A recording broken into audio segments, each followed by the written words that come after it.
கடகராசி அன்பர்கள் அனைவருக்கும் வணக்கம்.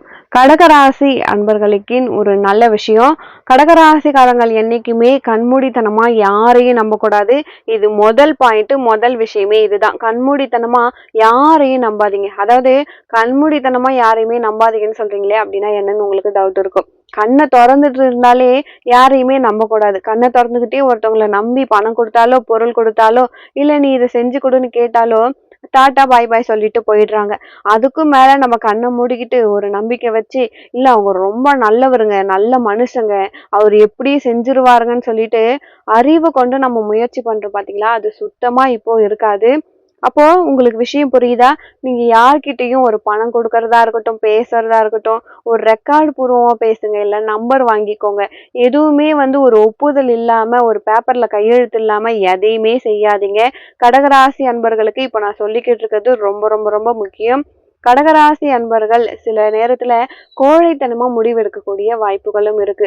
தெய்வம் உங்களை காப்பாத்தும். ஆனா நீங்க அழ வைக்கிற நேரமா இது இருக்கிறதால நீங்க பொறுமை ஒரு பக்கம் இருக்கு கடகத்துக்கு, அது பெரிய உங்களுக்கு நல்லது நடக்குது. ஆனா ஒரு வெற்றி கிடைக்கிறதுக்காக நம்மளுக்கு ரொம்ப நேரம் இழுத்துக்கிட்டே போகுது. அது வரைக்கும் நம்மளால பொறுக்க முடியல. அப்போ கடகத்துக்கு ஒரு வெற்றி கிடைக்கணும். ஏதாவது ஒரு சின்ன விஷயம் கூட மத்தவங்களுக்கு ஈஸியா கிடைச்சிரும். கடகராசி அன்பர்களுக்கு பார்த்தீங்கன்னா, அது கிடைக்கிறதுக்கு ரொம்ப நேரம் எடுத்துக்கும்.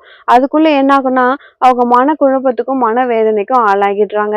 இந்த நேரத்தில் தான் பொறுமை ரொம்ப அதிகம். அதுக்கு தான் தைரியமா இருங்க அப்படின்னு சொல்றோம். தைரியமா இருந்தா தான் தெய்வம் என்ன நமக்கு சொல்ல வர்றாங்க, எழுதுனது என்ன அப்படின்னு நமக்கு புரிய வரும். யாரையும் நம்பாதீங்க. அதுவும் கண்மூடித்தனமா நம்பவே நம்பாதீங்க. கண்ணை நல்லா விழிச்சு பாருங்க. விழிப்புணர்வோடு இருங்க. நீங்க ஒரு ரூபாய காசை கூட ஏனாறலாம். இன்னும் சொல்ல போனா மன ஏமாற்றங்கள் கூட சில பேருக்கு நடக்கலாம். நான் ரொம்ப நம்பினேன், கழுத்தெடுத்துட்டாங்கன்னு சொல்லுவாங்க இல்லைங்களா, அதே மாதிரிதான். அதனால கடகராசி அன்பர்கள் இந்த கணக்கை ஃபர்ஸ்ட் புரிஞ்சுக்கோங்க.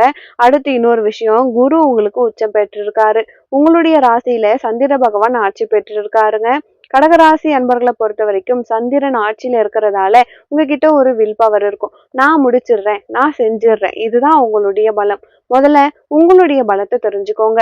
வில் பவர் தான் உங்களுடைய பலம். முடியும். அதாவது 10 நாள் பட்னியா இருக்கணும்னு நினைச்சா கூட இருக்க முடியும். இந்த வீட்டுல மட்டும் ஒரு வேளை கஞ்சி வாங்கி குடிக்க கூடாதுன்னு நினைச்சா கூட நீங்க இருப்பீங்க. ஏன் கஞ்சி, ஒரு பாட்டில் தண்ணி குடிக்க கூடாதுன்னு நினைச்சா கூட நீங்க இருப்பீங்க. ஒரு பாலைவனத்துல கொண்டு போய் விட்டுட்டு இவங்க கிட்ட மட்டும் கையேந்திராதீங்க அப்படின்னு சொன்னா நீங்க கையேந்த மாட்டீங்க. வைராகியம், உசுரே போனாலும் போட்டோம் பரவாயில்ல, இவங்க கிட்ட கையேந்த கூடாது அப்படிங்கிற வைராகியம், இதுதான் சந்திரன் ஆட்சி பெற்று இருக்கக்கூடிய இடம். இதெல்லாம் கொடை கிடையாது. குரு உச்சம், அதாவது உங்க நேரம் யாரோ ஒருத்தவங்க கதவை தட்டி உங்களுக்கு உதவி பண்ணுவாங்க. சில பேர் சொல்லுவாங்க நீ ரொம்ப அதிர்ஷ்டசாலிப்பா அப்படின்னு சொல்லுவாங்க கடகராசி அன்பர்களை பார்த்து. அதுக்கு கடகராசிக்காரங்க சொல்லுவாங்க என் வாயை கிளப்பாத, கம்முன்னு போயிடு அப்படின்னு சொல்லுவாங்க. என் அதிர்ஷ்டம் என்னன்னு எனக்கு தெரியும், பெரிய அதிர்ஷ்டசாலின்ட்டு நீ சொல்லிக்கிட்டு இருக்காதே, உண்மையா இல்லையே நீங்களே யோசிச்சு பாருங்க. ஏன்னா கடகராசிக்கு குரு உச்சம் அப்படின்னா என்னன்னா, யாரோ ஒருத்தவங்க வழி நடத்துவாங்க, அதுலதான் நமக்கு லக்கு வரும். இதுதான் உண்மைங்க. யாருக்காகவும் வெயிட் பண்ணாம கடவுள் நம்மள தள்ளி போய்கிட்டே இருப்பாரு. யாருக்காகவும் நம்மள அடுத்த கட்டத்துக்கு கொண்டு போவாரு. அப்போ ஏறத்தாழ நம்மளுடைய கனவுகள் அப்பப்போ மாத்தி மாத்தி கொண்டு போறதுதான் கடவுளுடைய வேலையா இருக்கு. நான் ஒரு பெரிய கோட்டை கட்டி வச்சிருந்தேன். அதாவது நான் ஒரு பதவிக்கு ஆசைப்பட்டேன். ஆனா எனக்கு இந்த சின்ன பதவி தான் கிடைச்சது. நான் பெரிய பொருளுக்கு ஆசைப்பட்டேன். ஆனா எனக்கு இந்த சின்ன பொருள் தான் எனக்கு கிடைச்சதுன்னு சொல்லுவாங்க இல்லைங்களா, அதே மாதிரிதான். இப்போ நான் ஒரு 5 பவுன் நகை வாங்கணும்னு நினைச்சேன். என்னால 2 பவுன் தான் வாங்க முடிஞ்சது. அதாவது நினைக்கிறது ஒண்ணு, நடக்கிறது ஒண்ணு, இப்படி கூட நீங்க வச்சுக்கலாம். இப்போ இதுதான் கடகத்தின் இன்றைய நிலையா இருந்துகிட்டு இருக்கு. அதுக்காக நீங்க கவலைப்படக்கூடாது. உங்களுக்கும் காலம் வரும், தைரியமா இருங்க. அதுக்காக யாரையும் நம்பாதீங்க. கடகராசி அன்பர்களை பொறுத்த வரைக்கும் உங்களுடைய உழைப்பு உங்களுடையது, உங்களுடைய திறமை உங்களுடையது. ரிசல்ட் என்னன்னு உங்களுக்கே தெரியும். நீங்க இதுதான் அப்படிங்கிறத உங்களுக்கே தெரியும். ஆனா வெளியில போலியா நிறைய பேர் உங்களை நம்புவாங்க. அந்த நம்பிக்கைக்கு நீங்களும் கதாபாத்திரமா இருக்கலாம். ஆனா உண்மை என்னன்னு உங்களுக்கு தெரியும். இந்த உண்மையை உணர்ந்தவர்கள் நீங்க. அதனால மனத்தொய்வு உங்களுக்கு வராது. வெளியே என்னன்னா ஒரு சக்சஸ் ஆக முடியல அப்படின்ற வருத்தம் உள்ள இருக்கும். அதுக்கு சரியான இப்போ தெய்வம் எழுதிய விதி அப்படின்தான் சொல்லலாம். இந்த விதி உங்களுக்கு சரியா இருக்கும். அதுக்கு முதல் விஷயம், கண்மூடித்தனமா யாரையும் நம்பாதீங்க. முதல்லயே நம்ம சொல்லிட்டோம். ஏன்னா உங்களுக்கு செவ்வாய் நீசம்ன்றதால படபடப்பு வந்துடும், நரம்பு ப்ராப்ளம் இருக்கும், கோவம், டென்ஷன், பொறுமையா பேசிக்கிட்டு இருப்பீங்க, திடீர்னு அள்ளி முடிச்சு சண்டை போடுவீங்க. அந்த சண்டை வந்து ஏன்னு அதிகமா பேசுற வார்த்தை வந்து கடகராசி அன்பர்களா தான் இருப்பாங்க. எங்க இருந்து தான் வரும்னே தெரியாது. கேள்வி கேட்கக்கூடிய வார்த்தை எல்லாமே கடகராசி அன்பர்களால ஈஸியா பேசிட முடியும். அமைதியா இருப்பவங்க வந்து ராட்சசியா ராட்சசனா மாறிடுவாங்க. அதனால கடகராசி அன்பர்களை பொறுத்த வரைக்கும் இவங்க ரொம்ப அமைதியானவங்கன்னு சொல்ல முடியாது. அமைதியா இருப்பாங்க. வம்பு வழக்குன்னு வந்துருச்சுன்னா வச்சு செஞ்சுட்டு போயிடுவாங்க. அப்புறமா வந்து சமாதானமா ஆக மாட்டாங்க, சாந்தி படுத்தவும் முடியாது. ஆனா ஒரு 10 நிமிஷம் கழிச்சு வந்து சரி சரி போ அப்படின்னு சொல்லிடுவாங்க. ஆனா அது அமைதி கிடையாது. இடத்த காலி பண்ண அடுத்ததை பாத்துக்கலாம் அப்படின்ற மாதிரிதான். கடகத்தின் தன்மை காலத்தின் நிலையவே மாட்டோம். ரொம்ப ஈஸியா சொல்லணும்னா கடலுக்கு சென்று சேர முடியும்னு அந்த ஆறுக்கு தெரியும். அப்போ ஒரு ஆறு இருக்கு, அது எந்த இடத்துல உருவானாலும் அது போயிட்டு கடலுக்கு தான் சேரப்போகுது.